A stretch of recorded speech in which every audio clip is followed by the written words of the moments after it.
My wife's funeral was at 11 a.m. I was dressed, tie straight, shoes polished, standing at our front door holding her photograph for the service when my phone buzzed with a message from an unknown number. Don't go to your wife's funeral. Better stop by your brother's house, he's not alone. I stared at it for a long time. My name is Thomas Grant, 44 years old. Civil engineer from Denver, Colorado. Laura had been gone 9 days. Car accident on a Tuesday evening. Wet roads, highway overpass. A phone call I'd received at 9:47 p.m. that divided my entire life into before and after. 9 days of arrangements and condolences and casseroles left on the porch by neighbors who didn't know what else to do.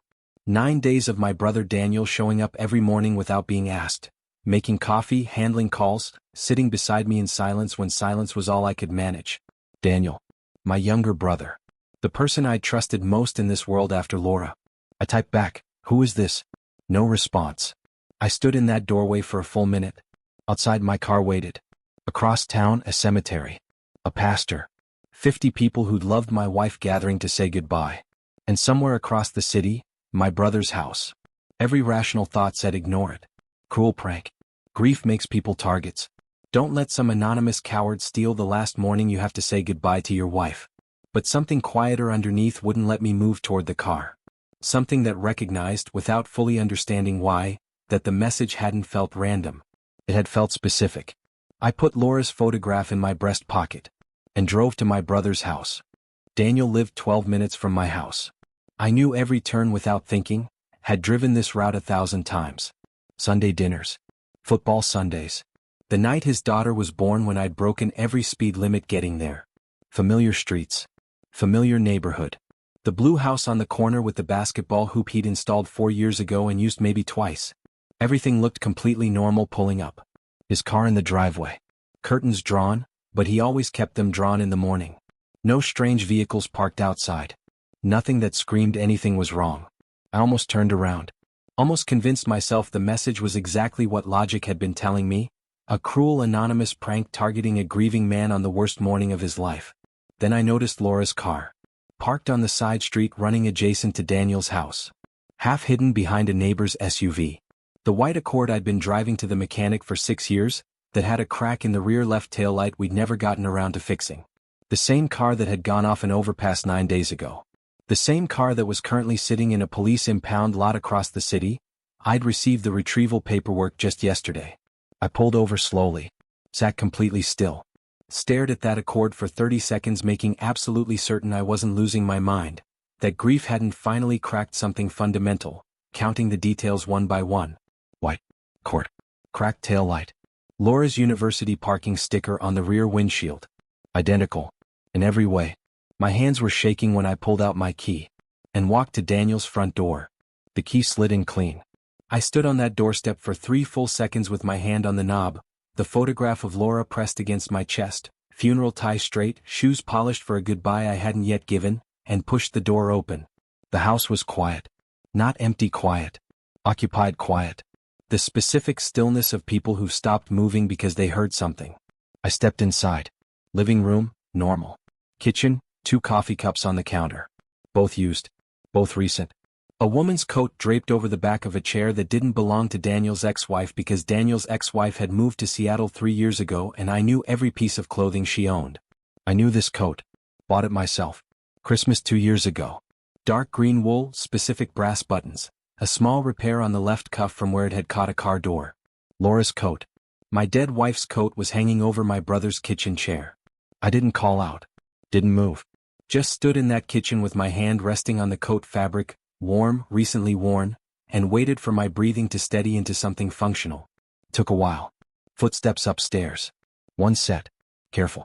Someone who'd heard the front door and was now deciding what to do about it. Then Daniel's voice from the top of the staircase. Quiet. Controlled. Doing his best to sound casual and landing nowhere near it. Tom? Why aren't you at the... He appeared at the top of the stairs. Behind him, half a step back, partially in shadow, wearing clothes I'd last seen folded in our bedroom drawer. Laura looked down at me. Alive. The human brain does something strange in moments of absolute impossibility. It doesn't scream. Doesn't collapse. It just stops. Like a computer hitting a command it wasn't built to process. I stood at the bottom of that staircase staring at my wife, my dead wife, and felt nothing for approximately 4 seconds. Then everything hit simultaneously. Tom, Daniel stepped forward, hand raised, voice carefully measured. Just, let me explain before you. Laura. My voice came out completely flat. She flinched. Actually flinched. Like the sound of her own name from my mouth was something she hadn't prepared for. She looked different, hair shorter, darker, different clothes, the specific appearance of someone in the middle of becoming someone else. How? That's all I could produce? How? Daniel was talking. Words were coming out of his mouth in careful, organized sentences, and I couldn't process a single one because I was watching Laura, watching my wife, slowly descend 3 steps and stop. Keeping distance between us. Calculating distance. The way you calculate distance from something unpredictable. She was afraid of me. My dead wife was afraid of me. The accident, I finally managed. Wasn't an accident, Daniel said quietly. The room tilted. We staged it, Laura said. First words she'd spoken. Voice smaller than I'd ever heard it. Tom, I'm sorry, I know that means nothing right now, but you staged your own death. She nodded. And the funeral. My voice was dangerously quiet now. There are 50 people at your funeral right now. Your mother is at your funeral right now. Something crossed her face. Not guilt exactly. Something more complicated and somehow worse. I know, she whispered. I sat down. Not dramatically. My legs just made a decision my brain hadn't approved yet, and I found myself in Daniel's kitchen chair, Laura's coat still warm beneath my hands, staring at the 2 coffee cups on the counter while my wife and my brother stood in the doorway waiting for me to do something. Start talking, I said. Everything. Daniel sat across from me. Laura stayed standing, near the door, I noticed. Near the exit. Still calculating. It took 40 minutes. The short version, the version my brain could absorb in that kitchen on that morning, was this. Laura had been skimming money from the architecture firm where she worked. Small amounts initially. Then larger. Covering client account shortfalls, redirecting invoices, the kind of financial manipulation that starts as temporary and becomes permanent before you fully understand what you've built. 18 months of it. Approximately $340,000 total. The firm had discovered it 3 weeks before the accident. A forensic audit. Quiet. Thorough. Her partners had given her 2 choices, criminal charges or full restitution immediately. She had neither the money nor the time. So she built a third option. Disappear. Daniel knew, I said. Not a question. I found out 2 weeks ago, he said. She came to me. I didn't know what to do, I swear. You helped her fake her own death. Silence. You sat beside me for 9 days, I said slowly. Made coffee. Answered my phone. Watched me fall apart. I looked at my brother, this person I'd trusted without condition for 44 years. And the entire time she was here. Daniel looked at the table. That was answer enough. I stood up. Picked up my phone. Walked to the kitchen window facing the backyard. Daniel's garden, the apple tree we'd climbed as kids, the fence I'd helped him build the summer after our father passed. Familiar things. Things I'd trusted the way you trust gravity. Laura spoke first. Tom, I need you to understand, I had no choice. They were going to prosecute. My career, everything we had, the house, it would have all. Stop. I didn't turn around. You're about to explain to me why faking your death was reasonable. I need you to understand that no version of that explanation exists. Silence. The insurance policy, I said.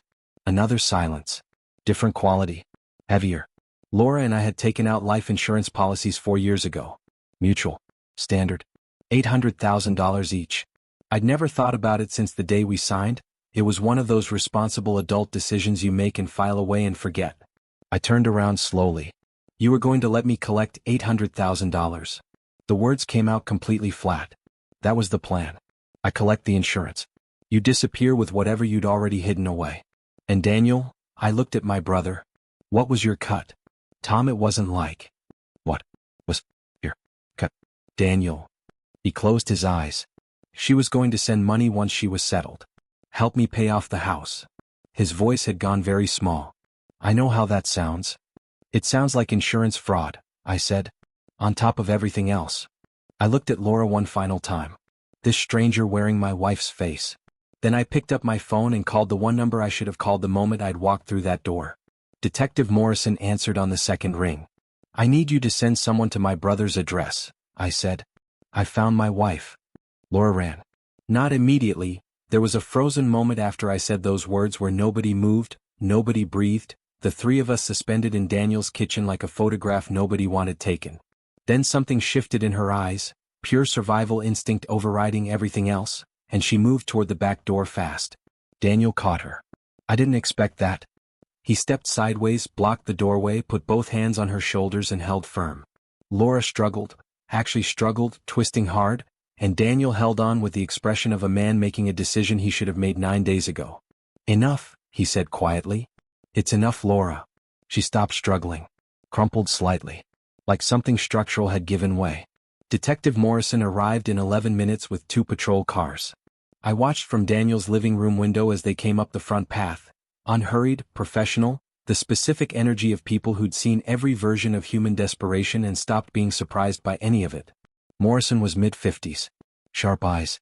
He'd handled Laura's accident case, had called me personally 3 times during the investigation with updates, condolences, the careful language of someone delivering irreversible news. He walked in and looked at Laura for a long moment. Then at me.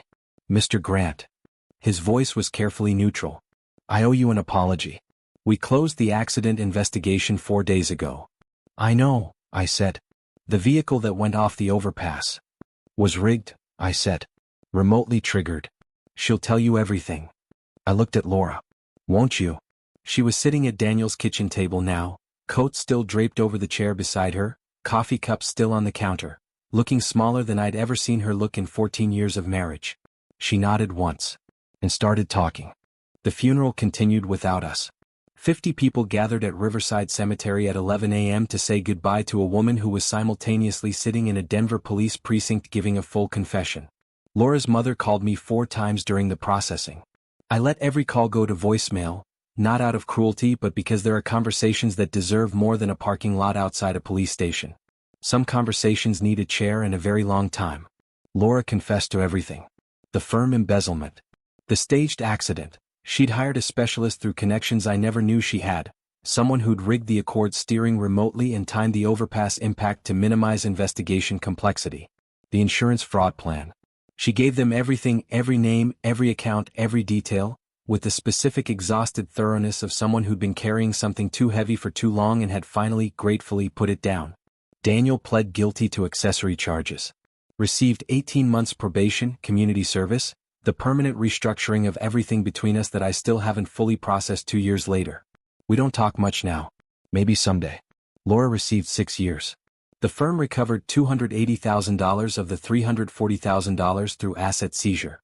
Her specialist, the man who'd rigged the car, received 11 years and gave up 3 additional clients in exchange. Apparently staged death was a more established industry than any reasonable person would want to know. I went back to the cemetery the evening after her arrest. Stood beside the funeral setup they were still dismantling, folding chairs, flower arrangements, a program with Laura's photograph I found on the ground near the entrance. I stood there for a long time. Not grieving exactly. Grieving something, but not the thing I'd come there originally to grieve. Grieving the version of her I'd loved. The version that may have been partially real once. Before the money, before the fear, before the calculation took over everything else. That version deserved the funeral. The woman I'd found on Daniel's staircase. She'd buried herself long before I got that message.